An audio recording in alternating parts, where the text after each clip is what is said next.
Learn about real-world scenarios for how you can use SQL Database in Fabric and GraphQL, among other things in Fabric, for real-world scenarios like master data management. This week on Data Exposed MVP Edition.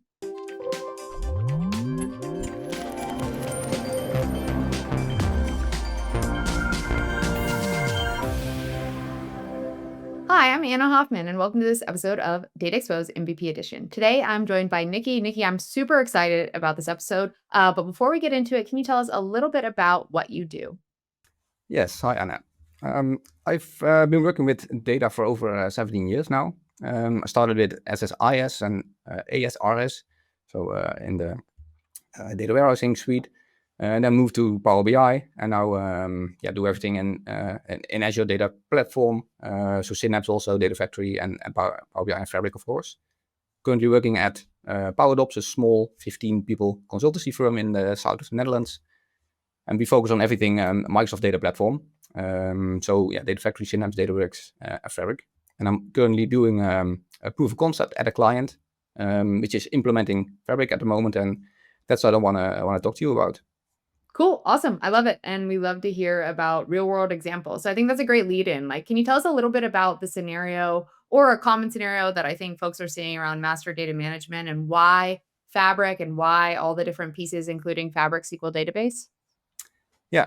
So the project I'm currently working in, it's a global real estate investor from the Netherlands.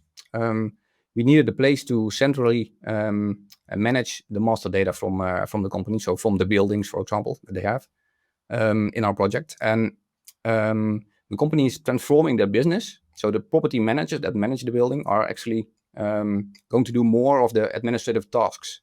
So managing the building and doing the administration around it. But the company still wants to keep track of the master data of the buildings. And also, importantly, they need to report on the data. So we need to manage that data in one place. And we needed a simple way to expose the data to different property managers without creating dozens of endpoints on that. So that's why we chose for Fabric SQL Database to manage the data, and GraphQL on top to create one single endpoint and set it up and manage it. And Cool. that's what Awesome. I want to show today. Yeah, that sounds great. I'd love to learn more about, how they made this work, and then we'd love to take a look at a demo. Yeah. So let's look at the setup. We have Fabric SQL Database in tenant A, so in the company's tenant. And we can connect GraphQL to that. And GraphQL will expose an endpoint that you can query just like any REST endpoint. The database contains tables, like products and categories in this example. So I made it a general example to demo it. And with GraphQL, you can access tables, but also views inside the database. And if you want or need to, also store procedures. So if you want to enable querying the database with parameters, for example, then you can also do that with store procedures. If you connect to a data source, then you can choose in GraphQL if you want to use a single sign-on or a saved credential. If you want to connect to Azure SQL Database, for example, you can only use a saved credential. So a service principal, for example. And then if you have that endpoint, you can query it either in the GraphQL item with queries you create there, or write a notebook and query the endpoint, or create any custom app that queries the REST endpoint from GraphQL. But of course, we also wanted to expose the data to the property manager, so to other companies. And that's where the next step comes in, because if you enable the property managers to query that endpoint, so we did that via a service principal. We created that in the company's tenant, so in tenant A. And with that, they can query the GraphQL with notebooks in their tenant, and then get the data into their in their own tenant. And we set up a different structure to also get the data back, but that's not via GraphQL, because we also wanted to gatekeep the data that comes back, so we can approve it or disapprove and send it back to them.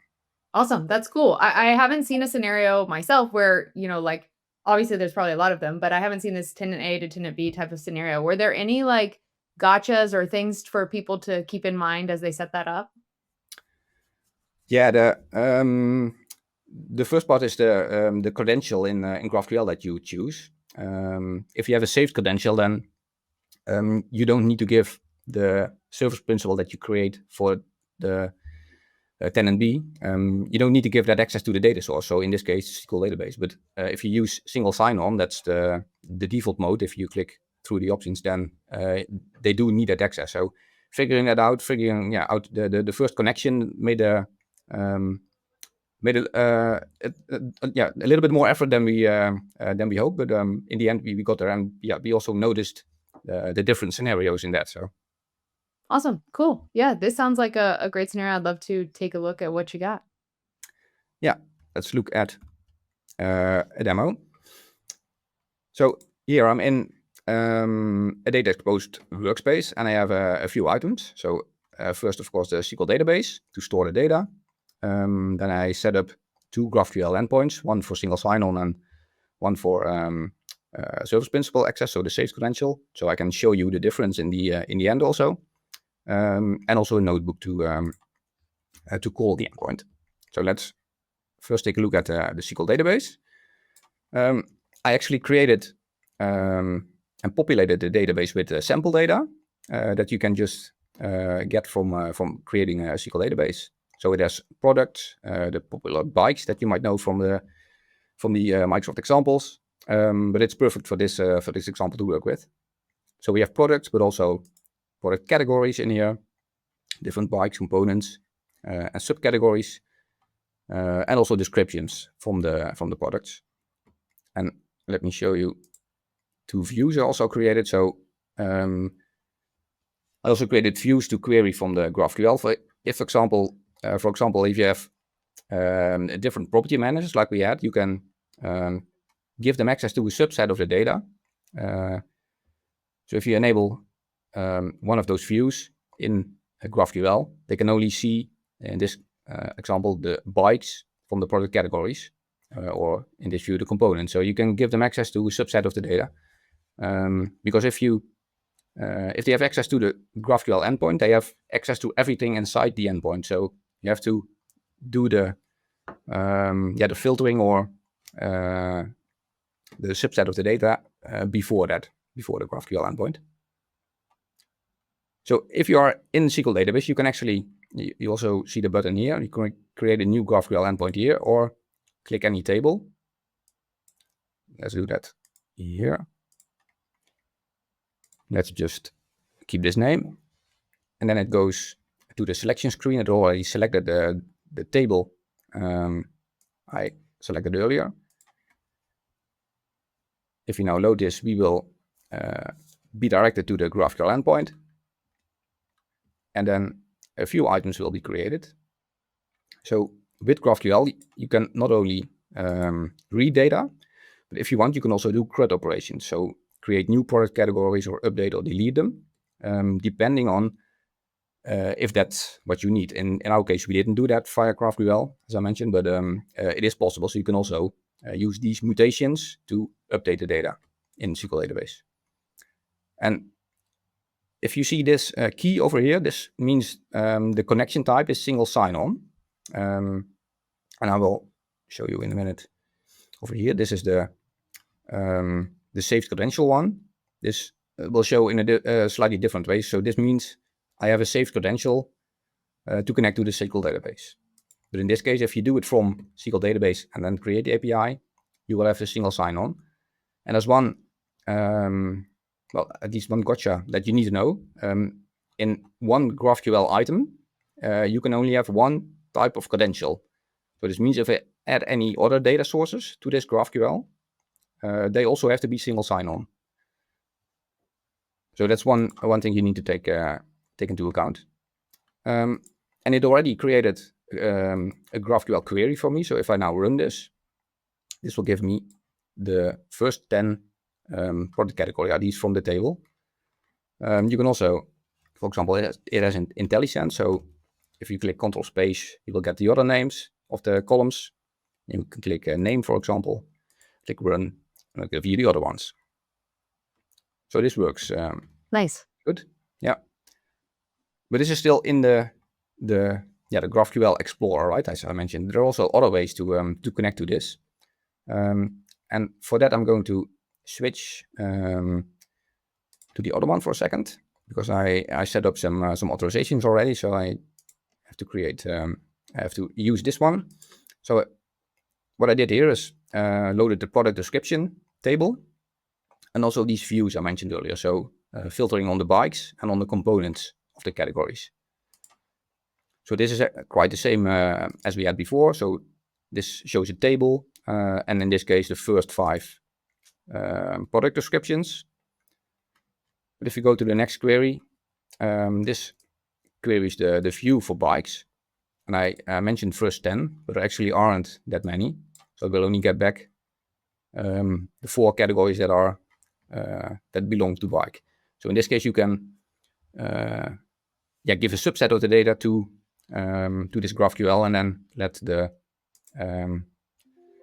the partner query the endpoint. Awesome. That makes sense. It's cool because what you're showing here is how you can essentially use views to control what you're exposing. Like that's one way, right? Yeah. Awesome. It's either via the table you have the whole table, and you can create filters over here. But if we'll show in a bit, then this query can be manipulated, right? So if you either delete the filter or the top predicate, or give extra columns, then you still get the data back. Right. And with views, you limited the amount of data that goes into the GraphQL already, indeed. Got it. Makes sense. And then using the service principal, like you were mentioning before, like this enables you to do other scenarios, right? Are there other scenarios you can do now? Yeah, correct. So this has the safe credential. But what, for example, if I want to actually call the endpoint of the GraphQL? So there's already a button here, generate code. That actually gives you an example of how to call the endpoint. And no, the endpoint we see here, this is actually the GraphQL endpoint that you need to call. And the query that we also used here is also Nice. sent as a payload to the endpoint. I already created this the call to the endpoint here. So we can just get an interactive token with my logged in credential here. That's enough for now. Just for the example. And in a bit, we will also see how I connect with the service principal to the endpoint. But for now, just to see that we get the data back. So this is calling the product descriptions, right? So that's the table. And I limited it to the first 3 ones. So I get 3 products back. And as I mentioned, if you know any of the columns, you can actually add it here and then run it again, and you will get it back. So it's not secure in the way that if you know the columns or the tables, you can just switch them up and get the data back. So it's not a security feature if you give them a query with only 2 columns. So that's one thing to look out for. And with views, you can actually limit either the columns or the data in the table. So it's a better way of provisioning that sort of things. Awesome. Love it. I think this is super great. It's super simple to get started. Looks like there's a lot of different options. And I love the tips and tricks you gave around using SSO, using Save Credential, making sure you're exposing the right things via views. Any other tips and tricks you have for folks who are getting started with this? Yeah, maybe one more thing. Because now I'm, as you can see, in my Nicky VV tenant, so in my own tenant. But if I now switch to another tenant, like I mentioned earlier, so this is the Powerdobs tenant for my company. And I'm using key vault credentials, so the service principal ID and secret. Let's load that and get a token for that. I can actually call the GraphQL from here also. So this would be the property manager case, calling the data from the investment company. So I have a token. Now I'm calling the SSO endpoint, so the single sign-on. Let's do it over here. And you will actually see that it failed with an authentication error because the service principal I'm calling here doesn't have access to the SQL database. If I now use the saved credential, So this is using the saved credential that set up the connection in the other tenant. And you will see that that actually succeeds.